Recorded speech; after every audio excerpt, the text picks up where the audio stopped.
नमस्कार दोस्तों, एक बार फिर से मेरे चैनल में आपका हार्दिक अभिनंदन और स्वागत है। कल जैसे कि मैंने एक वीडियो अपलोड की थी यूट्यूब पर, जो कि था गांधी जी का संक्षिप्त परिचय।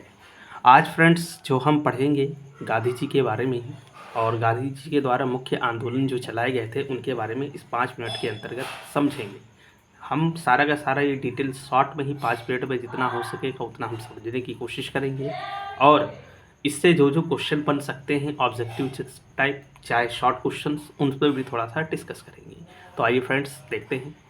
तो सबसे पहले आपको पता है कि गांधी जी की जब भारत में वापसी होती है तो वो दिन कौन सा होता है? 9 जनवरी। और 9 जनवरी को ही गांधी जी वापस आते हैं 1915 में, जिसे हम किस नाम से जानते हैं? प्रवासी दिवस के नाम से भी सेलिब्रेट करते हैं, ठीक है। और दूसरी चीज़ कि इनके आने के बाद ही कुछ महत्वपूर्ण आंदोलन स्टार्ट हुए थे, जैसे कि आज हम जिस पर डिस्कस करेंगे वो चंपारण का एक मुख्य आंदोलन होगा। और ये चंपारण का मुख्य आंदोलन जो है कहाँ पे स्टार्ट हुआ था? तो ये आंदोलन जो है बिहार, कहने का मतलब ये है कि बिहार में ही स्टार्ट हुआ था। और बिहार में कब? 1917 में इस आंदोलन को स्टार्ट किया गया था। तो फ्रेंड्स इसी के बारे में थोड़ा सा डिस्कस करेंगे। जैसे कि अब पहला यहाँ से प्रश्न बनता है कि महात्मा गांधी जी किसके कहने पर बिहार की तरफ गए? तो राजकुमार शुक्ल नाम के व्यक्ति ने सर्वप्रथम गांधी जी से आग्रह किया कि बिहार में आने के लिए। बिहार में आने के लिए उसने क्यों आग्रह किया? क्योंकि उस समय वहाँ पे जो किसान थे उनकी बहुत ही स्थिति खराब थी, और उसे कहीं से पता चला कि कोई भारत में ऐसा नेता आया है जिससे अंग्रेज बहुत ही ज़्यादातर डरे हुए हैं। तो उसने गांधी जी से आग्रह किया, और गांधी जी से आग्रह करने के बाद उसने गांधी जी को वहाँ पे इनवाइट किया और गांधी जी वहाँ पे गए। तो गांधी जी ने वहाँ पे जाने के बाद देखा कि किसानों की वाकई जो बहुत ज़्यादा दयनीय स्थिति है, ख़राब हो चुकी है। तो उन्होंने वहीं पर एक आंदोलन किया जिसे चंपारण आंदोलन के नाम से जाना गया। अब ये आंदोलन क्यों हुआ? तो यहाँ मुख्य समस्या थी नील की खेती। नील की खेती के कारण ही क्या था, जो है किसानों से जबरन वहाँ पर 3 कठिया प्रथा लागू करके क्या कराया जा रहा था? नील की खेती कराई जा रही थी, कुल भूमि का 3/20 भाग, जिस पर क्या हो रहा था? नीलहे ज़बरदस्ती क्या कर रहे थे?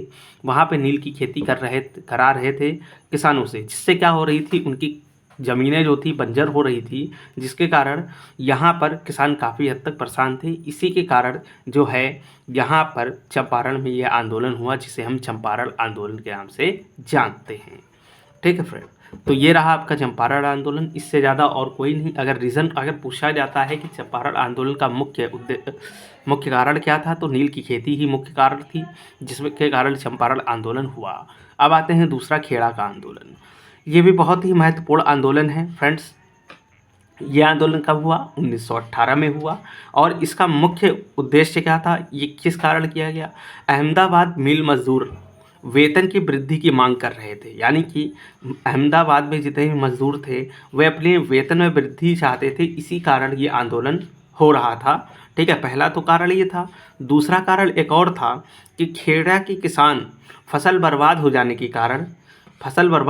के कारण जो उनका राजस्व देना था उसकी रोक देने की मांग कर रहे थे। ब्रिटिश गवर्नमेंट से कह रहे थे कि जो हमारी फसल बर्बाद हो गई है उसके लिए हमें राजस्व न देना पड़े, या रेवेन्यू न देना पड़े, या टैक्स न देना पड़े, इसलिए आप क्या करें, ये टैक्स छोड़ दें। इस वजह से ये क्या हुआ, यह आंदोलन हुआ। मेन खेड़ा आंदोलन अगर सर्वप्रथम कहाँ पे गांधी जी ने जो है भूख हड़ताल की, सर्वप्रथम भूख हड़ताल, ठीक है, तो खेड़ा ही आंदोलन था जहाँ पे गांधी जी ने भूख हड़ताल की। अब आ जाइए खिलाफत आंदोलन। 1919 में ही एक आंदोलन और आरंभ होता है, खिलाफत आंदोलन, जो कि 1919 में स्टार्ट होता है। ये तुर्की के सुल्तान का सर्वोच्च पद होता है, ठीक है, जो जिसे क्या किया जाता है, खलीफा कहा जाता है। और ब्रिटेन क्या करता है, इस खलीफा के पद को ही समाप्त कर देता है। तो ये जिससे मुस्लिम के जो धर्मगुरु थे या मुस्लिम की समाज जो था वो पूरी तरह से ब्रिटेन से असंतुष्ट हो चुका था, जिसके कारण क्या था कि ब्रिटेन के खिलाफ वो भी भारत के साथ पूरी तरीके से मुस्लिम जो थे वो एक तरह से एकजुट होकर के उसके खिलाफ विद्रोह करने के लिए शामिल हो गए थे। तो तो फ्रेंड्स, इस खिलाफत आंदोलन के और बारे में जानते हैं। तो ब्रिटेन द्वारा खलीफा की प्रति किए जा रहे अन्याय के विरोध में भारत में भी खिलाफत आंदोलन का प्रारंभ हो गया। और इसका प्रमुख नेता कौन था? अगर ये क्वेश्चन पूछा जाए खिलाफत आंदोलन का प्रमुख नेता कौन था, तो अली बंधु, मोहम्मद अली और शौकत अली, इन्हें अली बंधु के नाम से जाना जाता है। यहाँ से क्वेश्चन आपसे पूछा जाएगा कि अली बंधु के नाम से किसे जाना जाता है, तो आप आसानी से बताइएगा कि शौकत अली और मोहम्मद अली को अली बंधुओं के नाम से जाना जाता है। ठीक, इस आंदोलन का नेतृत्व किसके साथ हुआ, किसने किया नेतृत्व? तो इस आंदोलन का प्रमुख नेतृत्व जिसने किया वो अब्दुल कलाम ही थे, जिन्होंने इसका नेतृत्व किया। फ्रेंड्स, आज के लिए केवल इतना ही, और अगली बार जब किसी और भी चीज़ों को देखेंगे और अगले वीडियो में फिर मिलते हैं। Thank you.